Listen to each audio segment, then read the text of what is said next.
this mic I'm using is just some cheap Amazon mic, and I think I've got my preamp thing cranked up too high, so there's a bunch of noise involved. And I don't even. It's definitely not the right mic for podcasting. It sounds great. Like you say, Riverside always does such a good job of it as well, doesn't it? Riverside Yeah, just cleans it up. Perfect. yeah. This is I got it, and I was just like, oh, I just need something so it sounds kind of nice. I think before I've had people record themselves on their phone separately and then send me the file. That's just kind of crazy. Cool. Are you ready? Yeah, man. Ready, Well, ready. Let's so dive straight so into it. I'm sure I don't know. I always say this to people because I think the sort of paradigm for podcasting now is a number of people, usually a couple guys just talking, and then it's just raw, unedited. Here's the whole thing. I don't do that at all. I like really like to edit stuff down, add in music, add pauses, try to create a story arc, something like that. Not to say that I'm any good at it, but it's like what I like to do. So, we don't have to worry about flubbing or fumbling or whatever. So yeah, it's just, I think it's just, we'll just talk and see where it goes. And then, I'll take out the interesting bits. And I had a conversation earlier today with someone, about this topic, and it went really well, and it went in a couple, surprising places. And yeah, so I'm excited for that here. So, well, let's start off like this. Just introduce yourself. I'll give you a really hard introduction. Introduce yourself. Tell people who you are. Maybe a little bit about yourself. But why don't you try to tell them why you think I would invite you on the podcast to talk about a subject like greatness. Let's do it. Let's do it. So my name is Andrew Tracy. I'm many things. We're all many things, right? And I'm sure we'll actually get onto this, but I'm probably like top of the list would be I'm the fitness director for Men's Health magazine, have been that for 5+ years. And as such, I get to conduct interviews with podcasts with some pretty successful people and spend a lot of time thinking about people that, how would you put it, are, I don't know, worthy of public attention, or at very least, the public pays them attention, so we pay them some attention.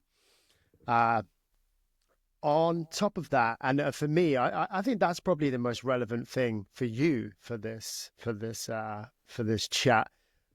For me, success, greatness, these are things that I think about all the time. Like as a writer, these are my hobby horse.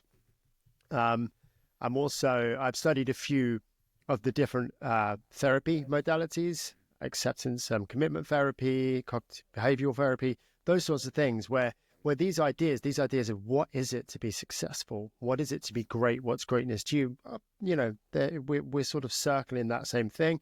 And I also describe myself as Buddhist adjacent or Buddhist curious. So this whole idea of identity and fulfillment and success and greatness is, I spend way too much time thinking about it. So I think that, I hope, if you think of those things as sort of concentric circles, the Venn diagram of which will hopefully be our conversation today. Yeah, well, you've already sort of, I like that you say circling it, because that's sort of what I'm finding is, the shape of this is sort of moving and amorphous, and the question itself is even getting wiggly. You've already given me a new word, success, to think about alongside greatness. And in my conversations before, we sort of teased apart the difference between greatness and, say, excellence. And, a lot of these things are sort of semantic, which, I mean, I love myself a good semantic sort of philosophy daydream. But absolutely. Like, just your sort of proximity with maybe a certain kind of person, like someone aspirational. Like, I think you spend time with people that most of us would aspire to be like, whether literally or, sort of metaphorically, I guess. And the idea of success is wrapped up in that. And I really can't believe I hadn't thought of that word So that's before. interesting, right? It's interesting. There's a thing, I think they call it folk etymology, which is where we sort of look at the etymology of words and how you might think of one thing and one concept and one paradigm. Suddenly you use a synonym for it, and you have to look at it in an entirely different way because of these overlaps, and you have to bring in new things. And I think that's such a cool thing to do because it does make you rethink, like, oh, we might define greatness like this, but is greatness and is being the greatest, is that an objective measure or a subjective measure? And if it's an objective measure, what is the subjective experience of greatness, and does it feel like success? Is it a complete overlap, or is there some overlap, or might it be that they're actually two completely different things that sometimes do coalesce, but someone can be the greatest of all time at something, according to the most of the people most of the time would call them the greatest of all time, but do they feel successful?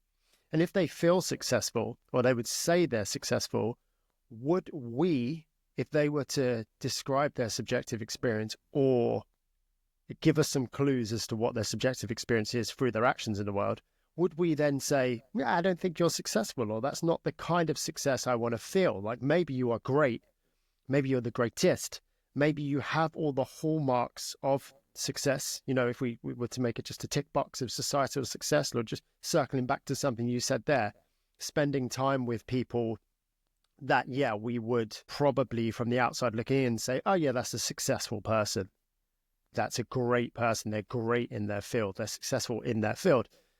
Would we want their experience, even though we would call them the greatest? And just one to come back to here is Michael Jordan in that regard, just because he's someone that I think is fascinating here. But Great one. please.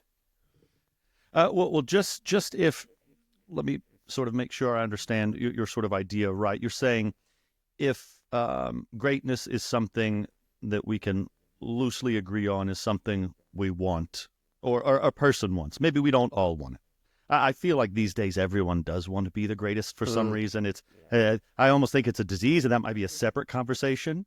But Just quickly, just yeah, just to peg this down, because I do think it's important moving forward. Yeah, because I think this is a classic example of kind of what do people say, like the fish can't see the water it swims in. We live in an extremely it's an individualistic society in the West, particularly in modern times, and where we reward certain things. And I think it's so entrenched in us, ingrained in us, as I say, like the fish can't see the water it swims in, that we don't realize that it's okay to say, like, oh, do I want to be great? Like, is that actually something like, can I separate, like I was saying, greatness from success, from contentment and happiness? But yeah, please carry on. I just wanted to plant that flag. that's it's sort of it mirrors a conversation I had earlier today. But I like what you're saying. It sounds like you're saying if we do want to be great or the greatest or have greatness, we should look to those who are great. But if we look to those who are great and we look at their experience might not sort of work or mirror what we would even want our experience to be like. And we could call that success. Like, I think we would want anyone's success sort of almost as a one-to-one. But I don't think, it sounds like you're saying we don't necessarily want people's greatness, because sort of greatness might come at a different cost than success. Does that make sense? Or are you using greatness and Yeah, it sounds like yeah. you're using greatness and success like sort of as like partners Yeah, semantically. but I guess where I would tease them apart then would be, I would look at greatness as objective measure is the wrong thing, but let's say something from the outside looking in. It's almost like a heuristic we use. They're great. They're greater. You're greater than the rest in your field. That's greatness, right? Whereas success is it's a hard and fast thing, right? You either succeed or you don't. And I guess I could very much imagine, I can do the thought experiment where I could say, oh, I feel as though I could be great at something and not feel successful in that. maybe the thing I was looking for in that greatness. Or maybe, often I don't think people are That's looking for just so greatness. crazy, though. I mean, look, I know exactly. It's funny. Obviously, I know exactly what you mean, and it makes total sense. But hearing it sort of for the first time is maybe the first time I've actually thought about that. I can achieve greatness, but not feel successful or Mm. not Well, feel. let's do that sort of folk etymology thing on the word success, right? Success, it's an achievement, it's a fulfillment, it's in many ways the sort of the apex, the pinnacle of something. Something has been achieved here. We're at the end of some sort of road. Now let's apply that then, and let's assume that the whole idea of success is some sort of fulfillment of something. And if we're talking about success in our lives, then we're really talking about some sort of existential fulfillment. Okay. And then let's take someone who let's take some non-contentious people who we would say, like people would happily say are goats. I know this is a conversation we've had off air where Yeah. the word gets thrown around a lot, but let's take some people that actually predate the term goat because that makes it easier. Let's take Tiger Woods, right? Not somebody who I would look at and say, somebody I'd look at and say clearly one of, if not the greats in their field, but not somebody who I would look at from the outside looking in and say, the way you are acting in your life, your behaviors, the level of happiness you appear to be sort of outwardly displaying doesn't look like you feel successful to me. It looks like you're still like scratching for something else. Um, you don't seem like a happy guy. And the same with Michael Jordan, sort of inarguably great. I'm not a huge basketball fan. I'm extremely dangerously English, so I don't know much Well, about it. I don't know much about basketball either, so we can Oh, both fair enough. just we can Oh, we can just just talk pretend. shit, yeah. Yeah. So I'm told via the medium of the movie Space Jam that he's Yeah. a very good he's a very good basketball player, right? Um, I hope no one listens to this that I know sort of in real life because I wear like a Jordan jersey quite a lot. So anyway, Oh, uh, that's amazing. so he quite famously, I've told this story before, but it's something I think about. I think it was when he was inducted into the Basketball Hall of Fame. So a pretty objective measure that you're one of the greatest of all time. He got up, and I don't know if he had a list or this was just sort of burned into his head. But rather than get up on stage and even feign humility and some sort of reverence for this award he's been given, he got up on stage and he kind of reeled off a list of everyone who told him he'd never make it. And this is like such a Facebook thing, isn't it? Like, oh, I'm coming back from everyone who slammed the door in my face. Yeah. But to see, but it feels like something that you would transcend. Like to me, like that feels like a low level of sort of spiritual or psychological growth to not feel like that anymore. Yet this guy who is, we would say he's the great, like you said earlier, we aspire to be someone like that. We aspire to be as great as Michael Jordan. And he's clearly been carrying all of this baggage around with him for 20 odd years. And Michael Jordan, remarkably petty. yeah, exactly. Yeah. And that's right. That's why he's the meme, isn't it? And I took that personally. And he Yeah. is he's the embodiment of I took that personally. Would you want that? I'm sure he has. I definitely want it over other things in a sort of materialistic sense of the word. Like I'm not, um, I'm not above having nice things and having nice accolades and people thinking you're good at your job. But I don't know. I don't know if I'd want to spend 20 years, whatever, decades, doing something and having it as an incredible an opportunity as he had in life relative to other people, and to be carrying the baggage of everyone who said I couldn't do it along with me. So to me, great, but I would, great, successful from the outside looking in, but fulfilled. I don't know. I don't know about that. And this is where we sort of tease those ideas apart of success, greatness, and fulfillment. What do you want? Is it good? What is it to be great from the outside looking in? but living sort of a shell of a life. And this is something I think about a lot.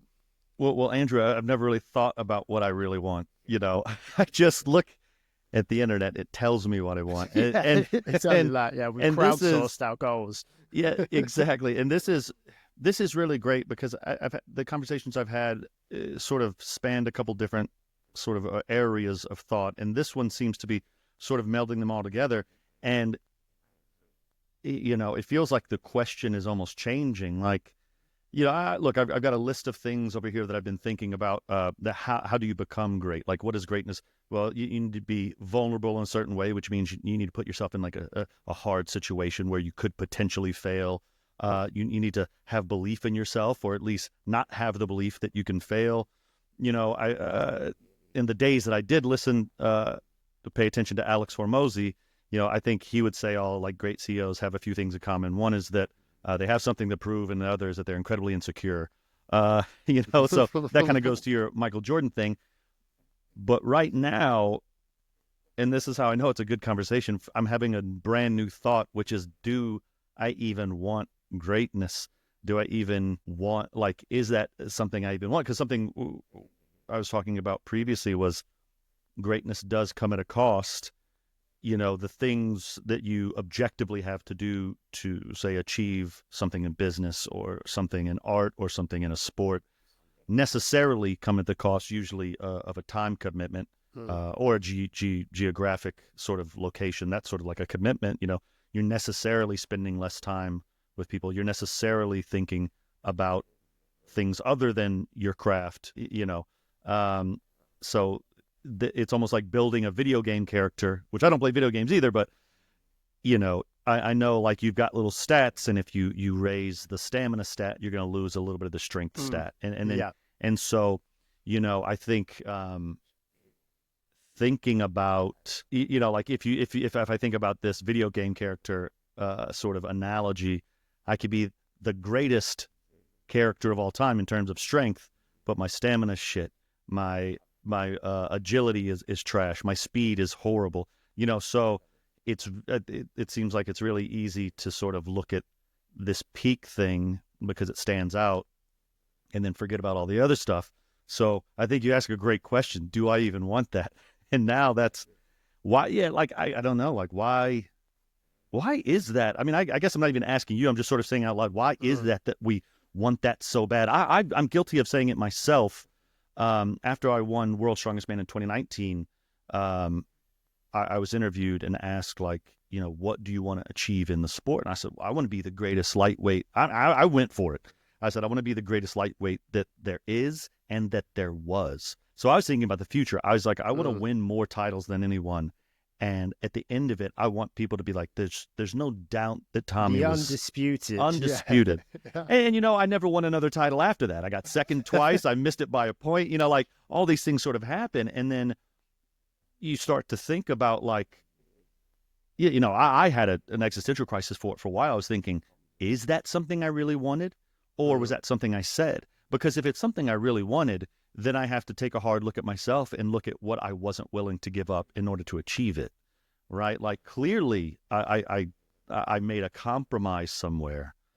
And the other thing is, and I'm not suggesting that I'm great or the greatest or anything like that, but I was interviewed for something else, and they asked, how does it feel to become World's Strongest Man? What does it feel like? And I said, the only answer is surreal, but it's not because of the winning. It's because you get up there and you get a trophy, and there's like this moment, but then this is the part that's surreal, is you get off the podium and they just call another weight class up to take their trophies, and you just go to the back and you still have to pack your bags, you still have to go home. You just like, it didn't do anything, and that's the thing that's the surreal part about it. Yeah, and I mean that is the sort of perennial problem with how we relate to any goal. I don't guess. I think about this all the time. Is we aim at something, going back to a word I used earlier, fulfillment. We aim at something as if that's going to give us that fulfillment. It's going to give us that wholeness we're seeking.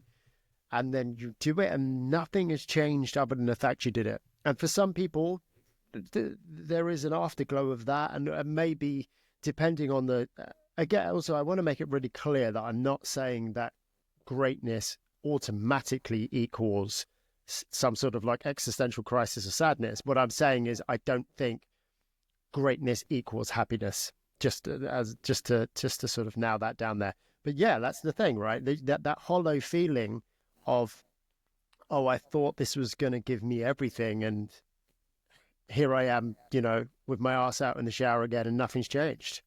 Yeah. Uh, and it's that hollow feeling, I think, is what a lot of people feel all the time after they achieve something that they've pegged all of their hopes and dreams on. And another word I Yeah. want to throw in here, just because you were really making me think about it as you were sort of describing greatness then. Another word I want to throw in is hero. And I think those are what I would imagine at some point. This is something I love to do. I'd imagine at some point, if you went to like the Greek or Latin etymology of those words, there'll be some crossover between greatness and hero at some point. I don't know that off the top of my head. It's just a guess.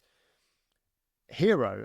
And we love an archetype, right? Like archetypes are our models for how we should operate in the world. They're these big, clunky, sort of signposts of this is what this type of person is. This is what this type of person is, and we create all these stories around these archetypes to help us, I guess, explain, or even inform how we should behave or what we should want or whatever in the world. And a hero, I would say, to be great, to be a goat, that would, to me, I guess that would be synonymous with being a hero. And that is something that we all aspire to, consciously or otherwise.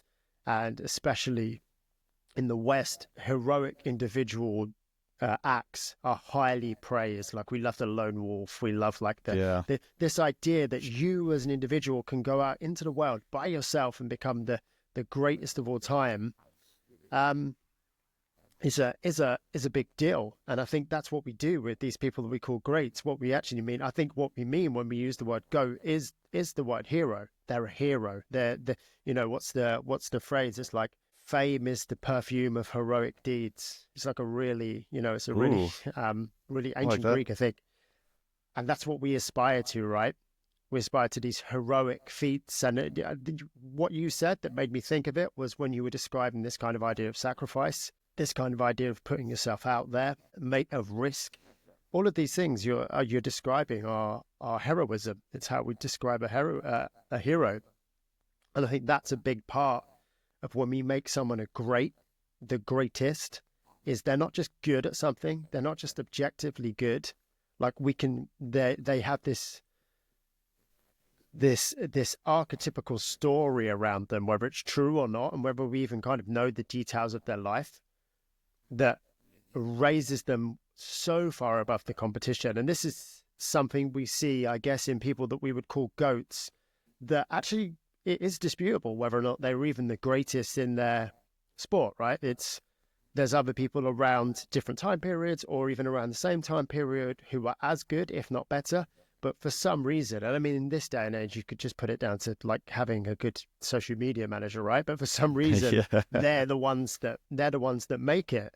And sometimes it's infamy. I'm thinking of someone like, I want to say Mike Tyson, but he was a very good boxer. Like, It he was is very great. He is good. great. So Yeah. it's hard to, it's hard to argue that. But a lot of people that have all the hallmarks of a hero, as opposed to just being very, very good at their sport, I think what I'm trying to say in a long-winded way is that contributes to what we think of as a goat. Do they have this charisma? Do they have this presence? Are they where your mind goes when you think of this sport, or at least, in the top three? And I think that's all storytelling, isn't it? I don't even mean that in the media sense. I mean that in our minds. Yeah, I'm glad you said the thing about the Greek or Latin crossover with hero and the word great. And I'm definitely going to look that up and research and find out how true it is. But it does make total sense because, yeah, like you could say, who's your hero? And it's the same thing as asking, like, who do you think the greatest is? Who's your hero? Yeah. And before, when I was talking with someone else, I brought up the idea of myth. So that goes right along with Greek, right? Like this like it captured your imagination. There's like a mythical status to their achievement. And I think Yeah. there's through lines here, and like I said, it's archetypes, right? The mythiopic and the archetypical are their bread and butter. And I think there's probably things that you could tease apart out of what you just said, out from the mythiopic, from the idea of myth. You could probably look and say, like, okay, then, what is it in our sort of collective unconscious in terms of the stories we all know, from the beginning of storytelling, that are just those same themes that come up again and again and again, the hero's journey. What are those parts that, if we look at the people we call goats, I wonder how much crossover there is where we could go, okay, it's because they've got this story. Yeah, they were incredible at their sport, but actually they have this hero's journey.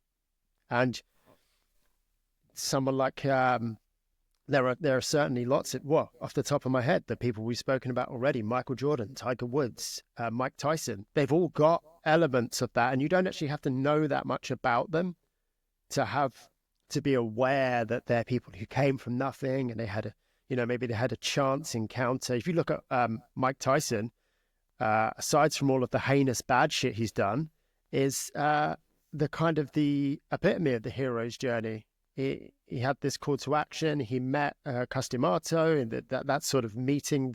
He's the Obi-Wan Kenobi figure. Did you read his autobiography? Customato or Mike No, Tyson? Mike Tyson. Neither. No, is it worth a read? I do love stories about Mike Tyson. I'm going to tell you this: if you're ever in a bookstore and you see it, I will bet you any amount of money, and I promise you this: open it up anywhere, and within 1/4 of one page, you will be shocked by what you read. Well, for me, I didn't finish it. I got about halfway through, and it was just the most. I was enthralled. It was just like crazy. It gets a little old after a while, if I'm being honest. But yeah, it's absolute mayhem. The whole thing is just mayhem. In the times probably before social media, I'm talking like the Chuck Norris facts days. Oh yeah, I would search for and just read up random like interview snippets with Tyson, just because it's just so amusing. Like, the guy doesn't open his mouth without something that, like, not necessarily profound and not necessarily funny, or not necessarily any individual sort of adjective, but somehow all of them together. You're like, what? What did I just hear? Yeah. But he's got a great story, right? And I think that contributes to it. And this is a little bit of a, I don't know. Do you think between us, do you think we could find someone who is generally and regularly accepted as a GOAT in some field or another, who doesn't have some element of that hero's journey woven in? I don't know. Off the top of my head, I just don't know. Maybe they have to be so good at maybe there's criteria, sort of going back to your like designing a video game character thing. Maybe if they don't have the story, they then have to be that extra level better. Like, there's just no one even close to them. Well, I think it makes sense that we'd have a hard time thinking of them because they haven't captured our they haven't captured our imagination. Kind of the point, yeah. There's this thing that I say about strongmen, and it's, you're strong, but you're not fun to watch, and it has to do. And a friend of mine loved Bob Dylan. I'm changing subjects, not really. Bob Dylan always wanted to be like, a really great music artist. So he eventually got to a place where he could hire a band that was all studio musicians, and they all played really well. But then my friend was saying, seeing him was really boring because no one made a mistake. Everything was perfect. There's no risk. There's no drama. It's just so, where's the heroism? Exactly. Yeah. So can I tell you about a problem I've been having? Actually, you might be able to help me solve it. I think if you seem, from what we've been talking about, like the only person who might understand it and be able to see through it. Is that okay? Can I tell you about this thing that's Please been do. going on? Yeah, let's do it. So you got me thinking about it because we're talking about someone being the greatest, and then the hero's journey. There's a lot of like idea and information and sort of analysis that we're putting on this. So essentially, we could just say we're just spewing data at an idea, and then we're sort of almost reverse engineering it to find out what greatness is. One of the first things I thought of when you were sort of going through the hero's journey, I was like, oh, right, the hero's journey, all this sort of stuff. He comes back to himself at the end or whatever, or themselves at the end. And I was like, oh, well, if someone is the greatest, they only got there through objective means, right? So, and if we look at the objective things they did and the hero's journey, we could essentially sell a course on how to be the greatest ever, which is not exactly what we're talking about at all, but that's where my mind goes. And here's my issue. The problem I've been having is, well, it's sort of twofold, and I haven't talked about enough to really, I've talked about it with a few people very close to me, but I haven't like really tried to express it sort of too publicly. One is I find joy in nothing. And that's a very deeply personal thing for me right now. Currently in my life, I find no joy. There's no joy for me anywhere. And I lost the joy for strongman about 1.5 years ago, but I just knew I needed to compete one more time. So I just white knuckled it, and it was a miserable year. I didn't enjoy myself. The other side of that, and not that I want to place blame, but I feel like I've gotten there because I really do, and I mean this totally seriously, I have a very hard time thinking of anything that I can't immediately look up and find, say, the best way to do it, or the most efficient way to do it, or the most optimal way to do it. I would never get a mattress. I would spend a lot of time finding out what the best mattress is. I don't want to get a TV. I need to get a TV that is the absolute best TV according to my criteria for my budget, I just feel like that's where everything points. We just have this little ray gun of information, and if it like, it's so binary, right? So to me, everything is a sort of task to complete. There's a task, complete the task. And obviously, if I'm going to complete the task, I'd like to complete it as best as possible, right? So everything sort of feels like work. Well, actually, these days, since I'm not training anymore, and I can, like my diet and things are a little bit different. I can have coffee in the morning now, and I actually really look forward to coffee every morning. It's like, I really do I don't even drink good coffee. It's just some shitty little coffee. I'm not even like making myself nice coffee, but I'm just like, oh, I can't wait for my coffee. But everything else just feels like this sort of task to be completed. And it feels like it's because of this data idea. And, obviously I feel like this goes along with the idea of success and the idea of greatness. And everybody wants to be the greatest, which just, we can't all be the greatest. It's illogical, right? Now, sometimes I feel like success and greatness is just the sifting of data over time. Like if I throw a rock in a muddy puddle, the dirt will get up and swirl, and it swirls in a really beautiful pattern that I can see. But if you're any one of those specks of dust, it probably looks like mayhem, right? So I think at another scale, if we just looked at ourselves, we'd realize nothing's happening. But I'm gonna tell you this, Andrew, none of this saves me from my own mind and feeling like there is no point to anything other than sort of economic output.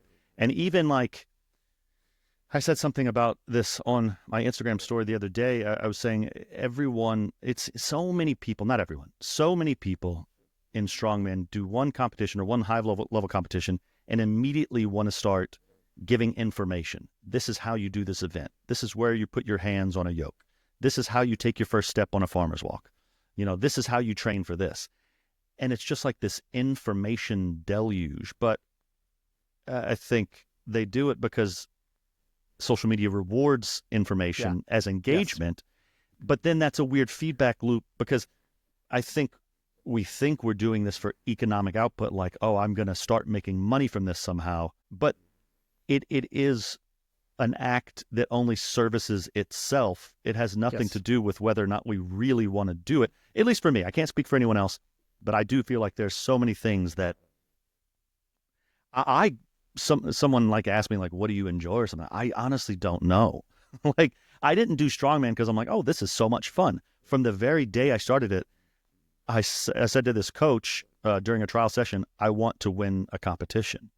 And so that's the only goal, is to be better than whoever's around me. I want to be better. I want to be better. I want to be better. That's exhausting. And, Mm. so, I look at someone like you, and you look super active, and you seem to be doing things all the time. And I do wonder myself, I've wondered before, not just with you, with other people, like, what is the point? Why, how do they make themselves do this when there's no goal, or nothing like really tangible, or nothing short term, or nothing sort of, I don't know, I guess that you can put on an Instagram bio if Yeah. I'm being crass about it. So like, Mhm. so that's my 5,000 word No, little no. You speech give you on. no, no. It's great, and it's Um, helped me flesh out exactly what so you I, I you don't know I what don't you want have, to ask. I don't have an exact question there, but that's this thing, and that's, I think, where this whole idea comes from, and that's why I think I was so surprised to even hear you say, "Would we want to be great?" Mm. Um, so yeah, classic me. I'm going to give you no question and tell you to answer it anyway.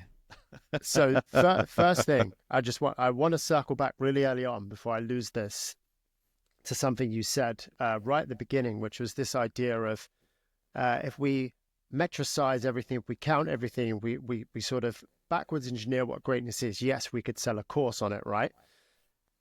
I think that's a really good way of putting it, because that works as a good diagnostic tool for actually drilling down on what greatness is, because you could do everything all of the greats do, and unless you are doing something either quantifiably good, something that we reward as a society as a heroic effort, you won't be great. You could potentially be infamous. And I think that's a good. Sometimes I think you can learn a lot about what something is by everything that it isn't.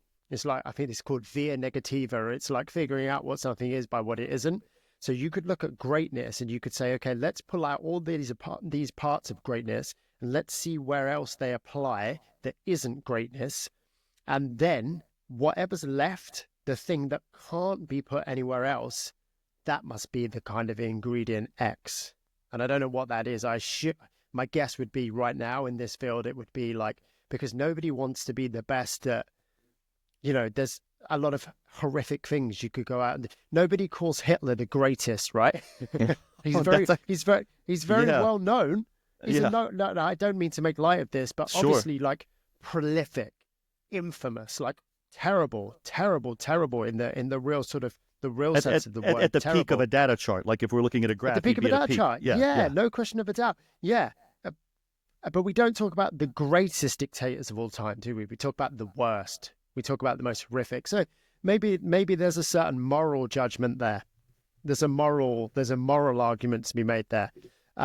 So to you, I think this goes back to the thing I was saying before about the sort of perennial problem with goal setting. Now, I want to be clear here. This is actually something I was writing about earlier, because I think it's something I write about a lot, and my thoughts could be misconstrued as extreme. I don't think goals are bad. I don't think they're not useful.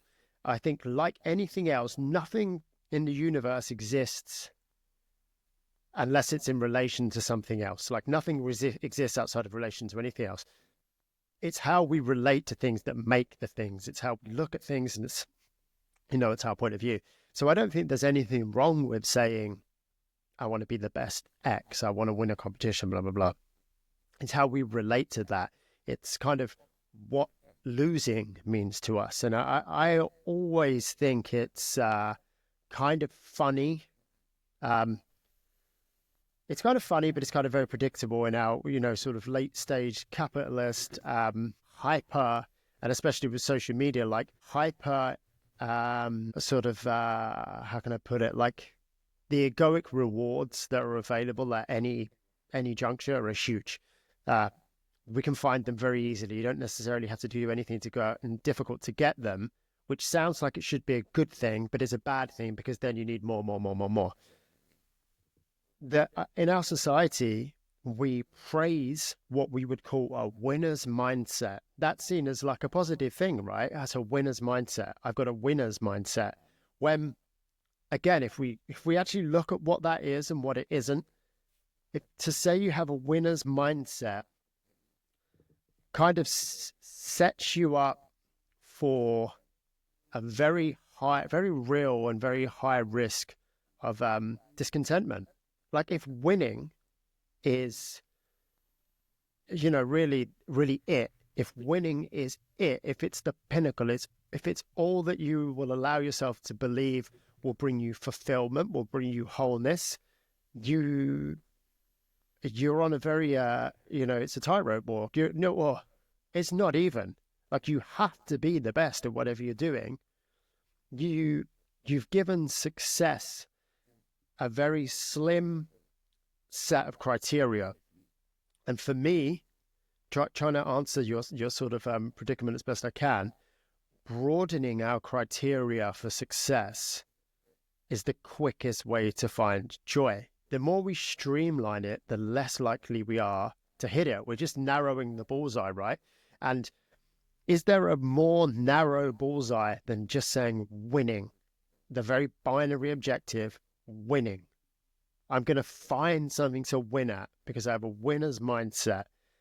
And I know it's a little bit trite. Everyone talks about like, got to learn to love the process, like me more than anyone else. But I think people misunderstand that, or not misunderstand it. I think they understand it, but they don't know how to properly put it into action, because we talk about the process, but we still link it sort of inextricably to the goal. The process is to get us to the goal. And then if you don't win and you have a winner's mindset, if this is audio only, I'm doing sort of air quotes. If you don't win, then it doesn't matter how much you enjoyed the process. Retroactively, all of that will be gone, right? Because without meaning to be too metaphysical, once you're out of the present moment, everything that was is now memory, and memory can be deleted, it can be altered, it can be tainted. If you enjoyed every step of the process and then you don't win, and that is all you wanted, the retroactive enjoyment is probably not going to be available to you, because it's forever sort of tainted with this. Well, fuck it. It didn't do anything for me anyway. I didn't win. So I think broadening and it's not to say, I understand it. I do still want to live in a meritocracy to some degree. I don't think we can just, what's the thing people really don't like participation trophies, right? I don't think that we should give everyone a participation trophy. What I think we should do at both a sort of societal level and an individual level, this is something we have to take responsibility for, is find a great enough surface area for everyone to find something that they are successful at. Like, everyone's the GOAT at something. There's definitely something only you've done. Everyone is the GOAT at something. Oh my God, I love that. And people are not going to like that, because that sounds like one of those sort of cop out, we're all special in our own way thing. And it is literally, that's, if you put what I just said into ChatGPT and ask to say it to you in a slightly different way, it would say we're all special in our own way. But what I'm saying is, we've decided that there's 7 or 8 things that are worth being successful at, or that we would conclude are successful. And some of them are so fucking insane, so niche, so they don't really contribute to society. And we're like, no, that guy's a hero. That guy's a hero. And I'm not knocking any of these people. I've met some of these people, and they're incredible, really cool people who, even if you removed all of their societal, cultural success, they'd still be really cool people. I've also met some that aren't.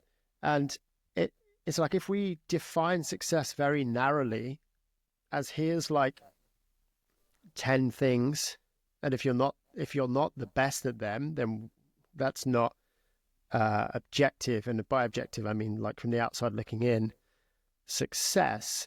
Then if you play that game, as you say, you're gonna see at some point, you're gonna feel at some point there's no point.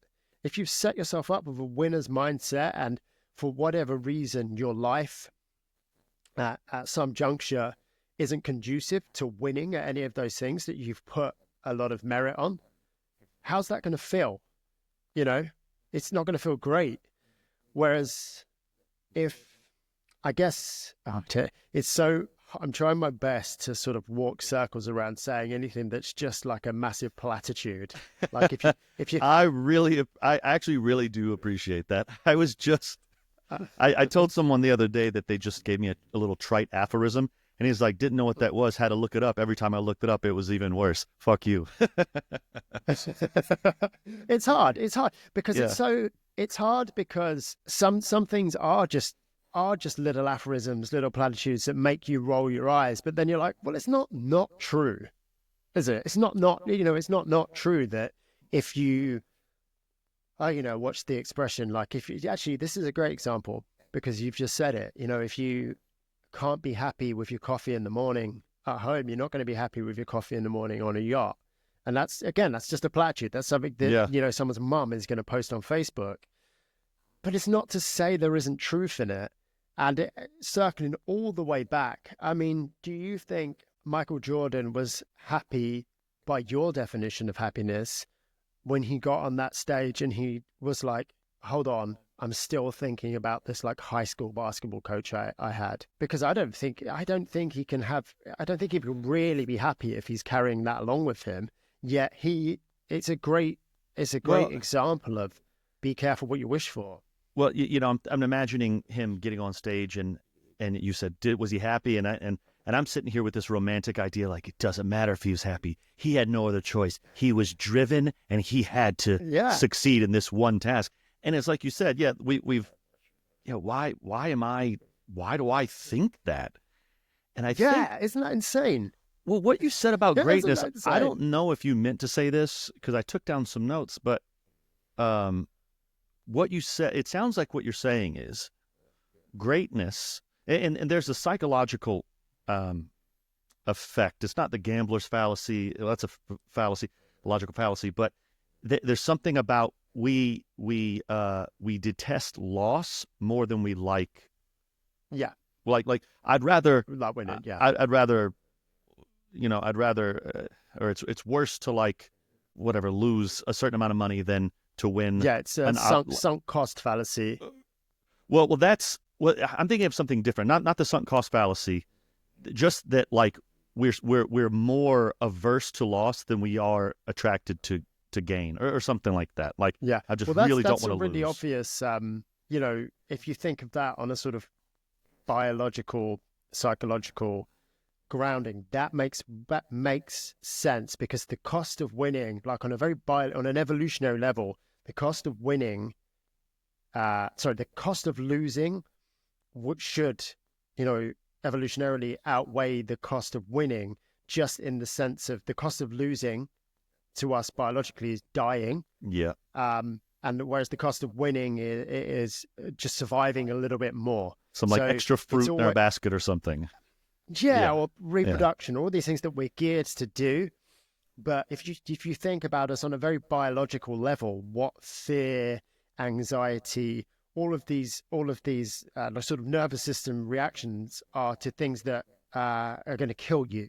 So it yeah. makes sense to want to not die more than you want to have an extra few nuts, like you say. Um, I love framing it around dying, because it sounds like you're saying greatness is about the furthest idea we have mm, away from loss. It's not just well, it winning. is, right? It's like winning compounded over a lifetime. So Yeah, yeah, of course we want the greatness because that's winning compounded over a lifetime, which we see as so far away from losing, which we know now is death. death. um, but yeah, And we're not seeing there's so all of the much, loss involved in that. yeah, in getting that in your day to day. And I think obviously if you think about that, uh, there's another aspect here which is legacy, and to an ego, legacy is immortality. It's immortality that you're never going to be here to experience, so it's kind of irrelevant. And I think about this a lot. I think people talk about legacy, um, And legacy is all, we kind of think it's another thing that we sort of heap a bit of praise on, and we talk about it like a virtue. So what's my legacy going to be? And that really is ego. It really is ego. Of all of the things, it seems on the surface sort of unselfish, because you're talking about something that will be there when you're gone. So, but you can create that. You can create lasting change. We all create lasting change every single day to lesser or greater degree, without having to worry about whether or not that's your legacy. And legacy is such a strange thing, because you're kind of what you're saying is, I'm willing to do this good thing or this thing for society or whatever it may be, but you better make sure you fucking credit me every time it comes up when Yeah, I die. yeah. Which Even is though I won't be here. even though I won't be here. And I think social media, kind of going back to one of your points there, what social media has created is a very tight feedback loop for that. A very tight feedback loop. If you think about our ego in a sense as this sort of conglomeration of different stories that sort of take the form of this one narrative that we call us, or our ego thinks of itself as us. Social media has given you this ability to sort of make that hyper real. Like, you can actually physically curate a character, and be have the same feedback loop we all have every day of fear, of aversion and desire, of getting what we want, of sort of behaving in certain ways that we know will get us what we want or will move us away from what we don't want. Social media has created a really tight version of that it almost works in real time. Like you say, it rewards information. Well, we've created a world where you don't have to wait to see if something is rewarded.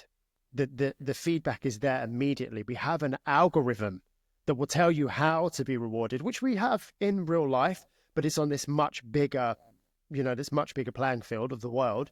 Whereas on social media, we know, like, if I do this, reward. If I do this, reward. And again, a little bit trite, and I know everyone likes to talk about dopamine. Other neurotransmitters are available, but it is, it's definitely a factor. And I think maybe it's given everyone a taste of a form of greatness, because it's just like a model village for all of our egos, isn't it? And when I'm saying ego, I don't mean that in the sort of, oh, he's a big-headed guy sense. I mean that in the sort of clinical sense of the word. We've created this virtual playground where you can build your own character, like you say, in a certain way, by bigging up or withholding certain factors, and you can go out and you can try and be great on this platform. You can try and be the greatest on this platform, and as above, so below. I think it does exactly the same thing as in real life, where you have to kind of be very clear about what you want to get out of it. Otherwise, you're sort of you're just going to end up in that endless loop. I think what all of us want, if you just kept digging, you've got that sort of cheesy Simon Sinek, what's your why? If you were to ask Michael Jordan what's his why when he was 15 years old, I don't know, he would have said, I just want to be the greatest basketball player of all time. You say, why? And maybe after a few of them, he would have got to what, all of these people that said I couldn't. And for some reason, we love that as a motivation. I don't know why. It's very strange. We love that. Maybe because it sounds good and it sounds heroic and it sounds mythiopic and it sounds like, David versus Goliath. And we love that. We're trained to love that. But if you said then, but why? Like, why do you care about? And then he'd say, well, I just want their approval. And then, well, why? And then I just want to, feel accepted. And you're like, well, why? And if you keep going, everyone just wants to be content. Everyone just wants to be happy. Everyone just wants to sit there. And even if they don't feel joy, even if they're not overjoyed in every single moment of the day, they just want to feel not shit. They want to feel like you were saying, I don't want to feel like, okay, I need a new TV, but it has to be the best TV and it has to be this and it has to be that. Wouldn't it be nice? And I said this recently and people kind of disagreed with me, which I found crazy, is like peace is such an underrated goal. Because if you have peace, you don't actually want for anything. It's the absence of a goal. And I think that's all we want, really. And I think on a very evolutionary sort of biological level, peace is probably what our ancestors felt when they were pretty certain there was nothing around that was going to kill them, and they were pretty certain they had enough to get them through to the next time. They had everything they needed. They were content. That's what the word content means.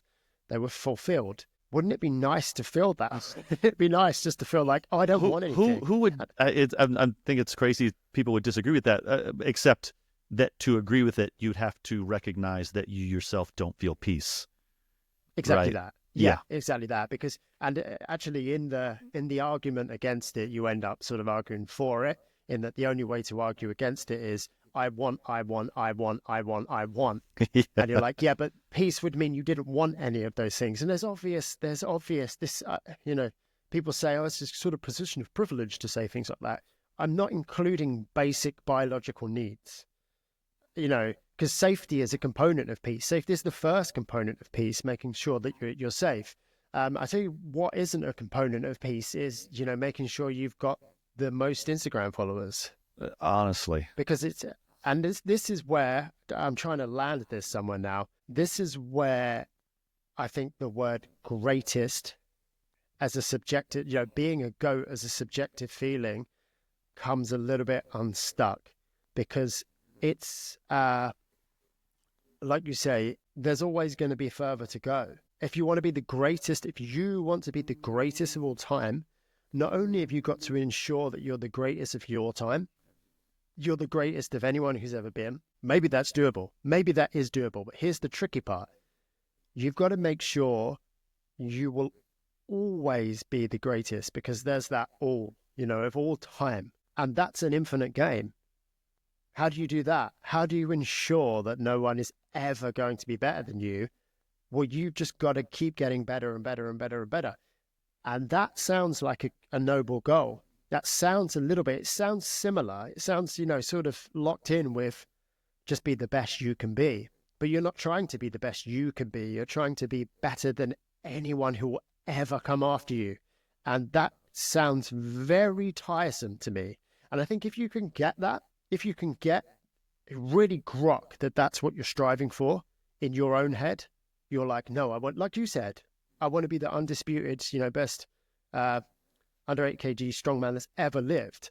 It sort of couched in, smuggled in with that is the preposition that you can never actually be good enough.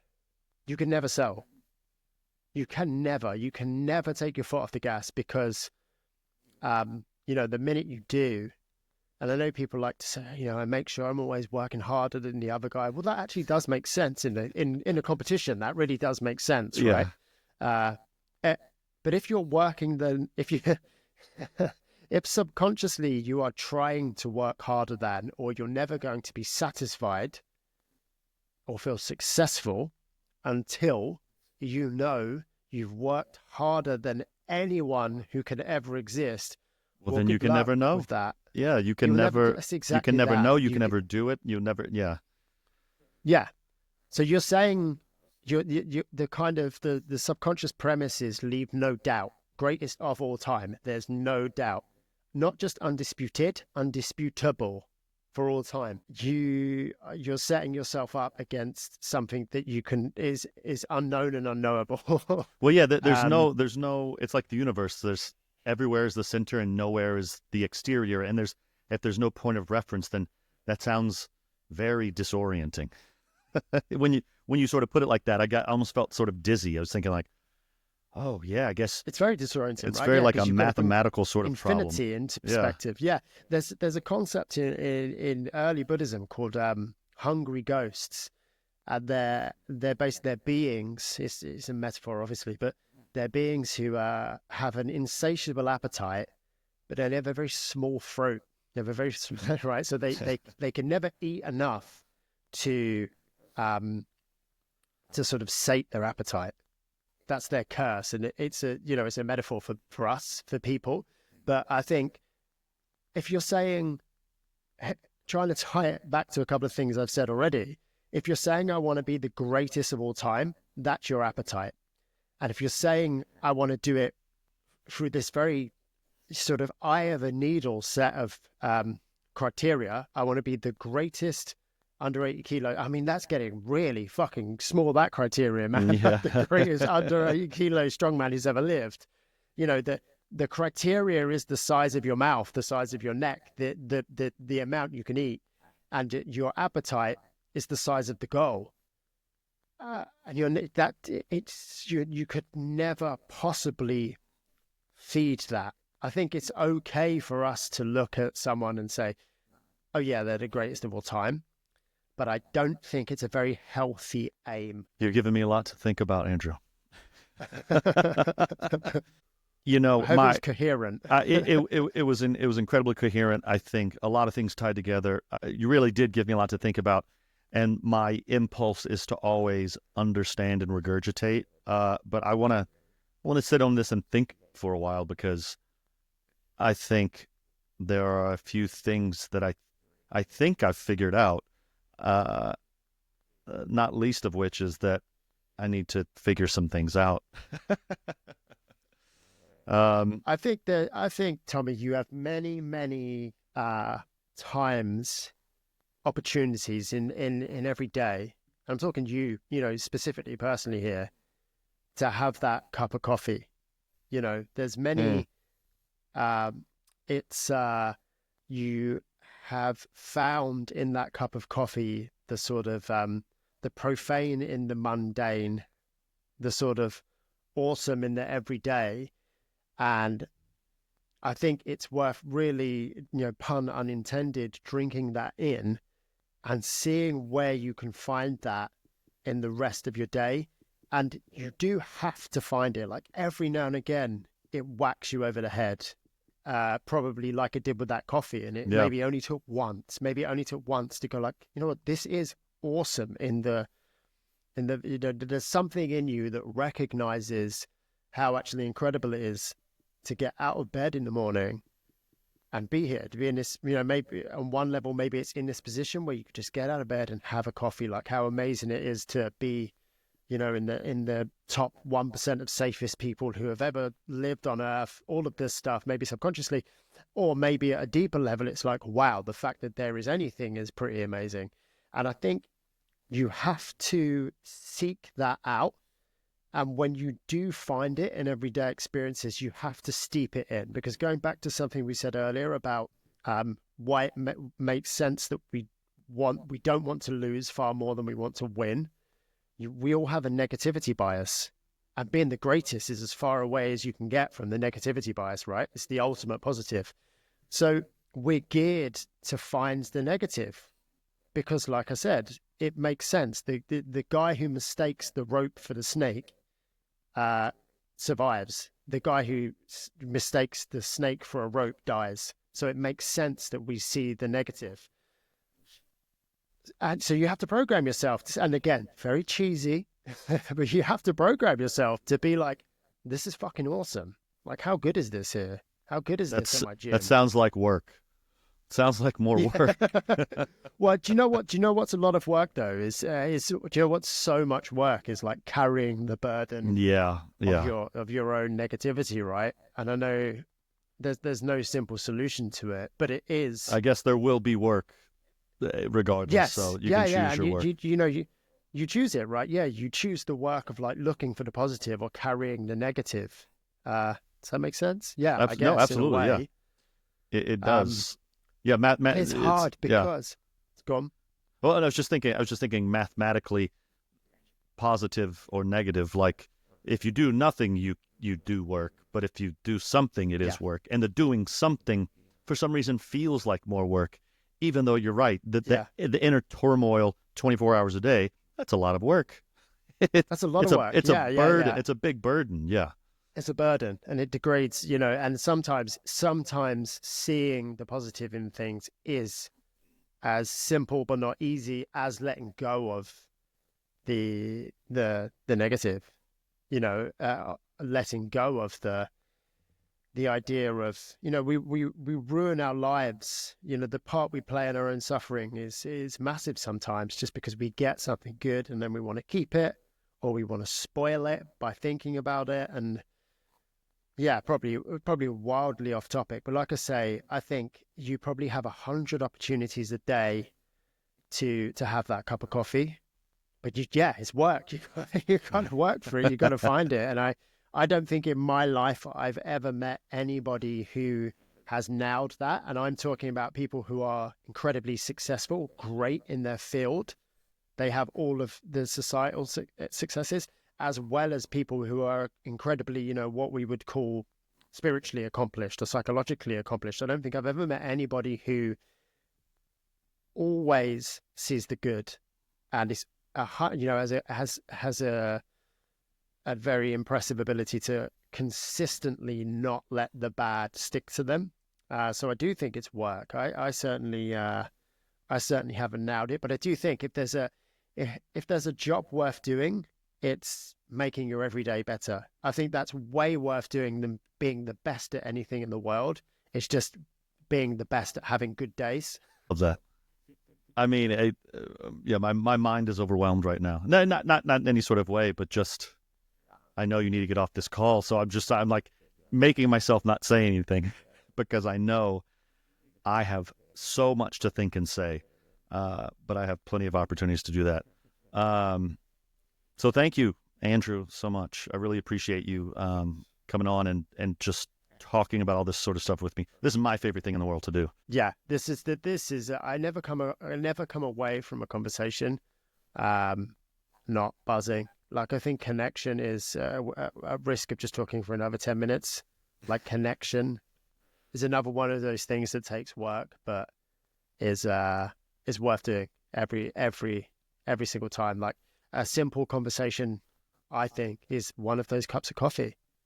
You know, it really can be. You can lose yourself in a conversation very easily, and that's worth doing. But yeah, why don't you think and let's do a part two?